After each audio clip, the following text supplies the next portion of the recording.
여러분이 지금 보신 이 영상은요, 심리학에서 방관자 효과라고 불려지는 실험 영상입니다. 이 방관자 효과가 뭐냐? 사람이 많으면 많을수록 오히려 아무도 이 사람을 돕지 않는 현상, 그걸 방관자 효과라 이렇게 말합니다. 나 말고도 다른 누군가가 도와주겠지. 아니, 바쁜 내가 나설 필요는 없을 거 아니야. 그 사이에 죽어가는 사람이 생기는 겁니다. 그런데 여러분, 조금 전에 봤던 이 영상에 나오는 사람들은 결코 나쁜 사람들이 아닙니다. 그저 바쁜 사람들이고 판단하는 사람들입니다. 아니, 쓰러져 있는 저 사람이 술에 취한 건가? 아니면 진짜 아픈 건가?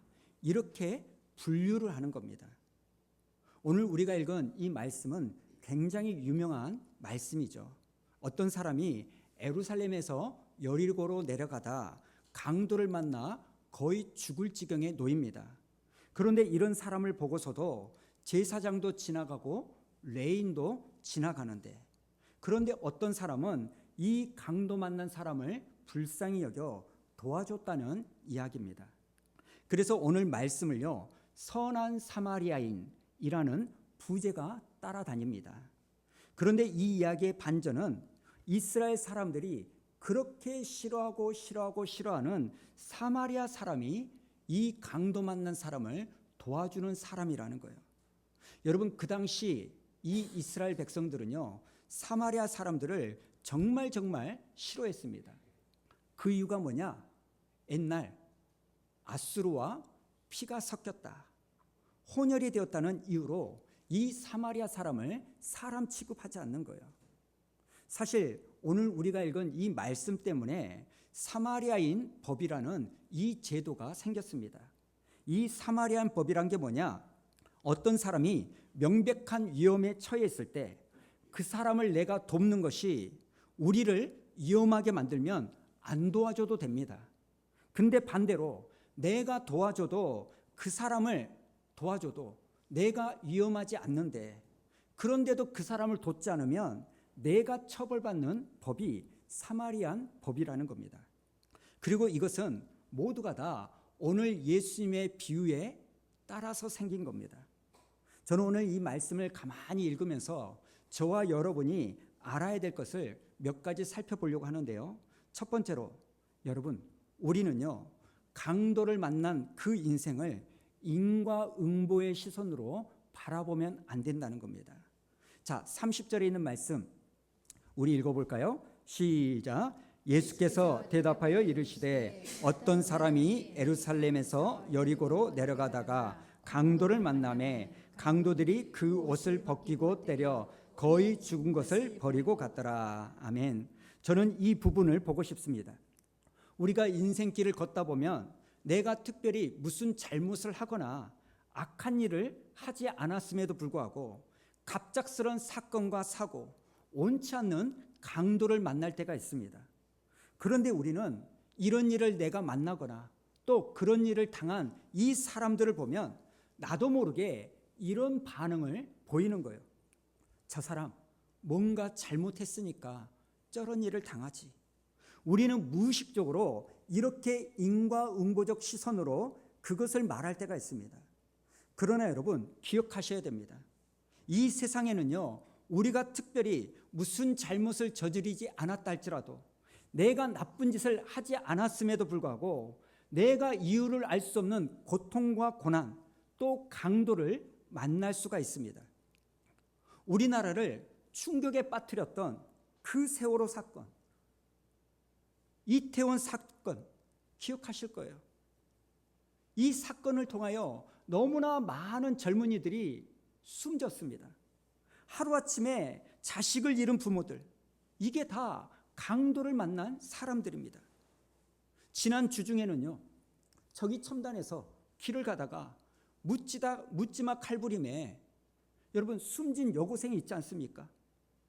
딸을 둔 아빠의 입장에서 너무너무 마음이 아프고 분노가 치밀습니다. 저는 우리 주변에서 이렇게 강도를 만나 아픔을 당하는 사람들에게 뭐하러 그 밤에 놀러 가서 그런 일 당하냐? 뭐하러 그 어두운 곳에 혼자 다녀 그런 일을 당하냐? 이런 말을 하지 않는 여러분 되기를 축복합니다. 그리고 여러분, 이런 인과응보적 태도는요, 성경적인 태도가 결코 아닙니다. 물론 성경에도 죄에 대한 하나님의 심판이 분명히 기록되어 있지만 성경은 절대로 우리의 모든 고난과 고통이 내 죄 때문이라고 말하지 않습니다. 그리고 두 번째, 오늘 말씀을 통하여 알 수 있는 게 뭐냐? 여러분, 예배 후에 우리의 뒷모습이 우리의 진짜 신앙입니다. 여러분, 오늘 말씀해 보니까 강도를 만난 이 사람을 보고서도 돌보지 않고 피해가는 사람이 두 사람이 나오는데, 안타깝게도 그 사람들이 누굽니까? 제사장이요 레인입니다. 자, 31절과 32절 우리 한번 읽어볼까요? 시작. 마침 한 제사장이 그 길로 내려가다가 그를 보고 피하여 지나가고, 또 이와 같이 한 레인도 그곳에 이르러 그를 보고 피하여 지나가되. 지금 성경은 보았다, 그런데 피해서 지나갔다, 이걸 강조합니다. 그런데 많은 사람들이 오늘 이 말씀을 보고 이렇게 생각합니다. 아니, 이 두 사람이 혹시 예배에 늦을까 봐 그랬을 거야. 또 이 제사장과 레위는 죽은 사람을 만나면 부정해지니까, 그러면 제사에 참여하지 못하니까 하나님의 일을 하기 위하여 이 사람을 피한 거다, 우리는 이렇게 생각합니다. 그런데 여러분, 성경을 가만히 보면 결코 그러지 않습니다. 아니라는 거예요. 오늘 말씀은요, 예배를 드린 후의 사건입니다. 31절을 다시 보십시오. 31절에 보니까 마침 한 제사장이 그 길로 내려가다가, 30절도 이렇게 나옵니다. 어떤 사람이 예루살렘에서 여리고로 내려간다. 여러분, 왜 내려간다라는 이 표현을 썼을까요? 다음 화면을 보여주시면, 예루살렘은요 해발 640m 위에 있습니다. 그리고 여리고는요 해수면 아래 260m에 있는 거예요. 그래서 예루살렘은 높은 곳에 있고 여리고는 낮은 곳에 있습니다. 그래서 이스라엘 백성들이 항상 뭐라고 말하냐? 예루살렘에서 여리고로 갈 때는 내려간다, 이 말을 쓰고요, 여리고에서 예루살렘을 갈 때는 올라간다, 이 말을 쓰는 겁니다. 그래서 그 다음 31절을 다시 보면 지금 제사장은요 그 길로 올라가는 게 아니라 어째요? 내려가는 중이에요. 그러니까 이 제사장이 예배에 늦을까 봐 이 사람을 피해간 게 아닙니다. 분명히 예배를 드린 다음의 일이에요. 어쩌면 이 제사장과 레위는요 예배를 집례하면서 은혜롭게 기도를 드렸을 것이고 말씀을 읽었을 거예요. 그런데 이 제사장과 레위인이 그렇게 은혜롭게 예배를 잘 드리고 나서 강도를 만난 사람을 보고서도 피해 지나가는 거예요. 여러분, 이게 더 잔인한 일이란 것을 생각하셔야 됩니다. 사랑하는 여러분, 우리가 예배를 드리는 것도 중요하지만 예배를 마치고 돌아가는 우리의 뒷모습이 이러지 않기를 부탁드립니다. 우리는 예배를 마치고 나서 저 로비에 가서 식사를 합니다. 그런데 이곳에서 예배를 잘 드린 다음에 저기에 메뉴를 딱 보고, 아니 오늘 반찬이 왜 이 모양이야? 이러시면 안 되는 거예요. 내가 예배를 잘 드렸는데 집에 돌아가는 차 안에서 무슨 이유인지는 모르지만 뭔가 내 마음에 안 든다고 해서 성질을 내면 안 되는 겁니다. 우리는 분명히 기억해야 됩니다. 내가 성경 말씀을 아는 것과 내가 성경대로 행하는 것 사이에는 깊은 골짜기가 있습니다. 여러분, 교회를 오래 다녔다는 것이 나를 자동적으로 어떤 사람을 불쌍히 여겨주는 사람으로 만들어주지 않습니다. 내가 성경을 많이 안다는 그것이 나를 자동적으로 사랑하는 사람으로 만들어주지 않습니다. 목사, 장로, 직분을 가지고 있다는 그것이 눈앞에 쓰러진 사람을 보고서도 불쌍히 볼 수 있는 눈을 만들어주지 않습니다. 오히려 무서운 건 종교가 내가 애면할 수밖에 없는 그 잘못된 명분을 만들어줄 수 있는 거예요. 나에게는 쓰러져 있는 이 사람보다 더 중요한 일이 있으니까. 이곳은 내 관할이 아니니까. 그런데 33절을 보니까 이 사마리아 사람은요, 어쩝니까? 여행하는 중이었어요. 아직도 자기가 해야 될 일이 있습니다. 그럼에도 불구하고 사마리아 사람은 가던 길을 멈추고 강도를 만난 이 사람을 불쌍히 여겨 기름을 붓고 포도주를 붓고 치료해 줍니다. 그리고 자기의 짐승에 태워 주막에 데리고 가고 그 이튿날 주인에게 잘 돌봐주라고, 돈이 좀 더 들면 내가 돌아오는 길에 갚겠다고 이렇게 말합니다. 여러분, 오늘 말씀에서 주님이 말하고자 하는 포인트가 뭘까요? 저와 여러분이 추구해야 될 것은 직분이 아니라, 성경을 많이 아는 지식이 아니라 그것을 행하는, 불쌍한 사람을 보고 불쌍히 여길 줄 아는 마음을 우리가 추구해야 될 줄로 믿습니다. 그리고 또 하나 우리가 알아야 될 것, 하나님의 사랑과 이웃 사랑의 균형, 밸런스가 중요합니다. 지금 제사장과 레위인은요, 하나님을 사랑하는 사람들입니다. 그런데 문제는 그렇게 하나님을 사랑하는 사람이 쓰러져 있는 이웃은 사랑하지 않습니다. 하나님에 대한 사랑은 너무너무 뜨거운데 이웃 사랑은 냉랭하기 그지없는 거예요. 해년마다 전국에서 동성애 축제를 합니다. 그건 성경적이지 않습니다. 그래서 그 동성애 축제를 하는 반대편에서 예수 믿는 사람들이 데모를 하죠. 그건 옳은 일이 아니라고. 우리는 그것을 보면 정말 하나님을 사랑해서 그렇게 반대하는 것처럼 보입니다. 그러나 그 사람들의 언어를 들어보십시오. 이웃을 향한 혐오와 폭언이 난무하는 거예요. 여러분, 이건 무서운 일입니다. 요한일서 4장 20절 이렇게 말하는데요. 우리 한번 읽어볼까요? 시작. 누구든지 하나님을 사랑하노라 하고 그 형제를 미워하면 이는 거짓말하는 자니 보는 바 그 형제를 사랑하지 아니하는 자는 보지 못한 바 하나님을 사랑할 수 없느니라.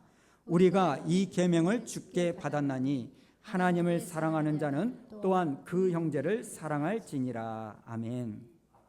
저는 여러분들이 여기 제사장과 레위인처럼 하나님은 사랑하지만 하나님이 사랑하는 저 김지사는 주님, 내가 사랑할 수 없습니다. 내가 주님을 사랑하는 것은 분명하지만 하나님이 사랑하는 우리 시어머니는, 우리 며느리는 내가 용납할 수 없고 내가 사랑할 수 없다고 말하는 이런 모습이 없기를 바랍니다. 자, 네 번째로 오늘 우리가 알아야 될 것, 여러분, 저와 여러분은요, 선한 사마리아 사람이 아니라 강도를 만난 사람일 수가 있는 거예요. 우리는 보통 이 말씀을 읽으면서 그래, 맞아, 나도 고통당하는 누군가를 보면 나도 선한 사마리아 사람과 같이 좋은 이웃이 되어줘야 되겠다. 우리는 이런 생각을 합니다. 그런데 여러분, 어쩌면 오늘 말씀에서 우리와 가장 가까운 사람은 선한 사마리아 사람이 아니라 강도를 만난 사람과 우리가 가장 가까울지도 모르겠습니다. 왜냐하면 성경을 보니까요, 우리 인간은 죄의 공격을 받아 쓰러지고 신음하는 강도를 만난 존재와 다를 바가 없기 때문입니다. 겉으로 보기에는 아무런 문제가 없는 것처럼 보이지만 사실 우리 영혼 깊은 곳에서는 강도와 같이 죄의 공격을 받아서 그것 때문에 넘어지고 자빠지고 쓰러지는 거의 죽을 바와 다를 바 없는 그런 상태, 이것이 성경이 말하는 인간의 모습입니다. 그래서 여러분, 우리는요, 누군가를 도와줄 수 있는 존재가 아니라 선한 사마리아 사람의 도움이 필요한 사람인 줄로 믿습니다. 그렇다면 우리가 만나야 되는 선한 사마리아 사람은 누구일까? 제가 오늘 말씀에 비추어서 몇 가지 단서를 말씀드리겠습니다. 33절을 보면 선한 사마리아 사람은 이런 사람입니다. 이 사람은요, 불쌍히 여기는 그 마음 때문에 가고 있던 여행길을 멈췄던 사람입니다. 그리고 두 번째 34절을 보여주시면 여행하는 본인에게 필요한 이런 것들을 소모하면서까지 치료해 주던 사람이었습니다. 여러분, 우리가 분명히 알아야 될 거, 불쌍히 여기는 마음과 그 사람을 치료해 주는 것은 다른 겁니다. 이 사람은요, 기꺼이 자기의 손해를 감수합니다. 그리고 세 번째 단서가 뭐냐? 35절을 보십시오. 이런 약속을 합니다. 내가 돌아오겠다. 자, 이제 여러분은요, 여기에 나오는 선한 사마리아 사람이 누구를 의미한다고 여러분 떠올리십니까? 예, 우리 예수님을 떠올릴 수가 있어요. 그런데 누군가가 저의 이런 말을 듣고 이런 반문을 할 거예요. 아니, 목사님, 우리 예수님은 사마리아 사람이 아니라 유대인이잖아요. 예, 맞습니다. 그러나 여러분, 요한복음 8장 48절에 보니까 그 당시 예수님의 별명이 뭐예요? 사마리아 사람이었습니다. 그리고 아까 제가 말한 이 세 가지 단서를 잘 보면 예수님이 3년 반 동안 공생의 기간에 우리에게 보여주신 이 모습과 정확하게 일치합니다. 먼저 예수님은요, 우리를 불쌍히 여기셔서 가시던 길을 멈추시던 분입니다. 마태복음 20장 29절부터 보면 예수님께서 여리고를 지나가시는데 맹인 두 사람이 다윗의 자손 예수여 나를 불쌍히 여기소서 이렇게 외칩니다. 그러자 막 주변 사람들이 이 맹인을 꾸짖는데 32절에 보니까 예수님은요, 가던 길을 멈추시는 거예요. 그런데 그 동기가 뭐냐? 34절에 보니까 예수께서 불쌍히 여기셨다는 거예요. 또 누가복음 19장을 보면 지금 예수님께서요, 인류 구원이라는 위대한 사명을 감당하기 위하여 예루살렘으로 올라가십니다. 그런데 그 바쁜 상황에서 아주 유명한 키 작은 삭개오 그 한 사람을 구원하기 위하여 가던 길을 멈추시는 거예요. 그리고 또 하나, 이 사마리아 사람이요, 기름과 포도주를 부어 상처를 치료해 준 것처럼 여러분, 예수님께서 이 땅에서 가장 많이 하신 일이 바로 사람들의 영혼과 육신의 아픔을 고쳐주신 일입니다. 그리고 세 번째로 이 사마리아 사람처럼 우리 예수님도 다시 오신다고 약속하셨습니다. 사랑하는 여러분, 예수님의 재림, 예수님의 다시 오심이 우리 신자들의 궁극적인 소망인 줄로 믿습니다. 그렇기 때문에 저와 여러분은요, 명사형 신앙생활이 아니라 동사형 신앙생활이 되어야 됩니다. 오늘 본문을 가만히 보면 이 율법 교사의 질문과 예수님의 답변에서 미묘한 차이가 있는 것을 알 수 있어요. 29절을 보면 율법 교사가요, 누가 내 이웃입니까? 이렇게 묻습니다. 이건 명사형 질문이에요. 그런데 예수님은 36절에서 뭐라고 말합니까? 누가 강도 만난 자의 이웃이 되겠느냐? 그러면서 그 다음 가서 너도 이와 같이 하라 이렇게 말합니다. 여러분은 이 두 차이를 아시겠습니까? 지금 율법교사는 누가 내 이웃입니까? 이렇게 명사형으로 물었다면 주님은 그거 따지지 말고 가서 그 사람의 이웃이 되어라 이렇게 말하는 거예요. 여러분, 누가 내 이웃이고 누가 내 이웃이 아닌가, 이 명사에 대한 질문은요, 토론의 주제가 되고 논쟁의 주제가 되어서 서로 갈려집니다. 그런데 이것이 동사형이 되는 그 순간 내 이웃이 되고 안 되고 둘 중에 하나만 남는 겁니다. 지금 하나님은요, 누가 내 이웃이냐 이걸 따지지 말라는 겁니다. 너희들 그러지 말고 그 사람의 이웃이 되어주라고 말합니다. 사실 여러분, 기독교의 핵심 개념들은 대부분이 다 이렇습니다. 명사로 정의하면 모든 게 다요 논쟁거리 됩니다. 믿음이란 무엇인가? 무수히 많은 논쟁이 있습니다. 그러나 주님은 그렇게 말하지 않죠. 오히려 뭐라고 말합니까? 믿어라. 믿는 자가 되어라. 이렇게 말합니다. 주님의 말씀은 동사형이에요. 이렇게 되면 믿거나 안 믿거나 둘 중에 하나만 남습니다. 사랑이란 무엇인가? 명사형으로는요, 논쟁만 일어납니다. 뭐가 사랑이고 뭐가 사랑이 아닌가? 도대체 어디까지가 사랑인가? 그러나 주님은 그렇게 말하지 않냐고. 뭐라고 말합니까? 서로 사랑하라. 이렇게 말합니다. 무엇이 순종입니까? 여러분, 따지지 마시고 주님의 말씀에 순종하는 여러분 되기를 축복합니다. 저는 우리들의 신앙이 뭔가를 자꾸 규정해가지고 이렇게 명사형 질문을 양산하는 그런 신앙생활이 아니라 주님의 한 말씀이라도 내 삶에 행하는, 순종하는 동사형 신앙생활 되기를 축복합니다.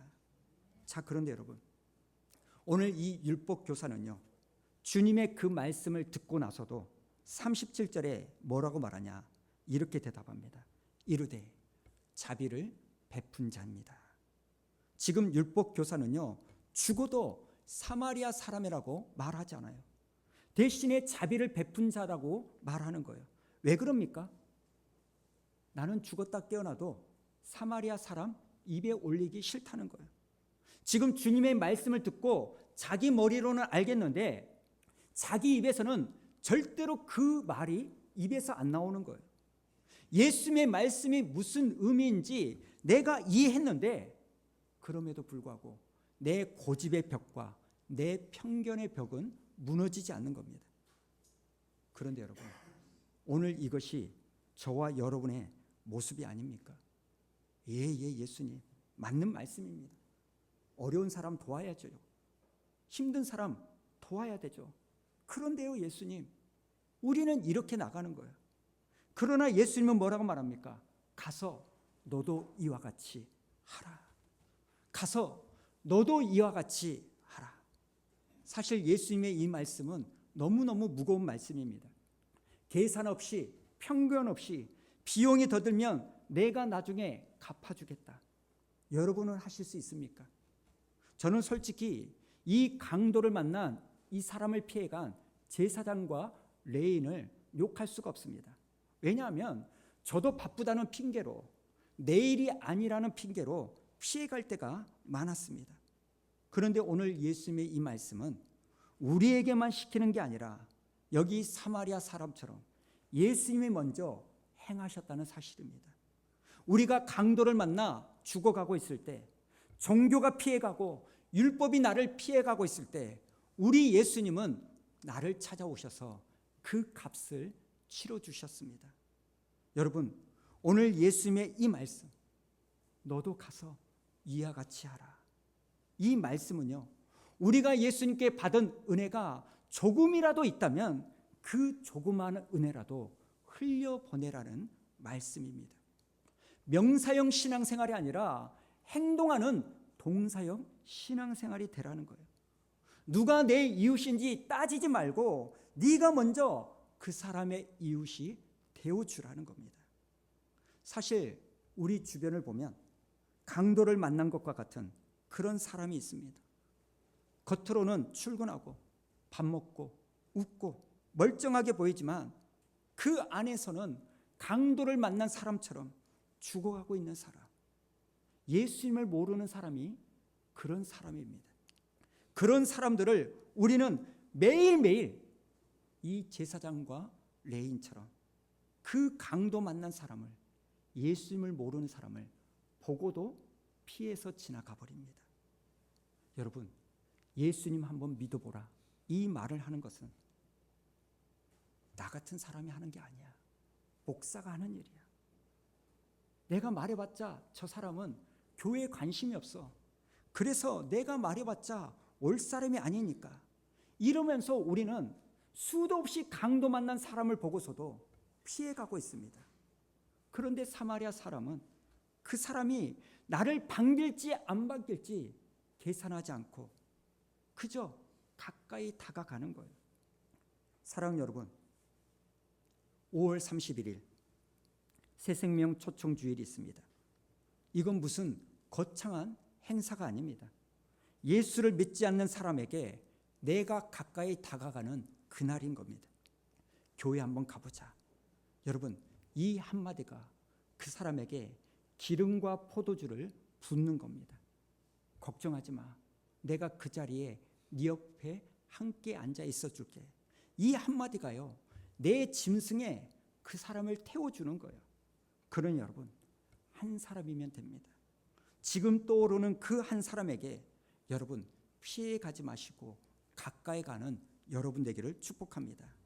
저는 오늘 여러분이요, 하나님이 떠오르게 만든 그 사람을 보고도 이 제사장과 레인처럼 피해가지 않기를 바랍니다.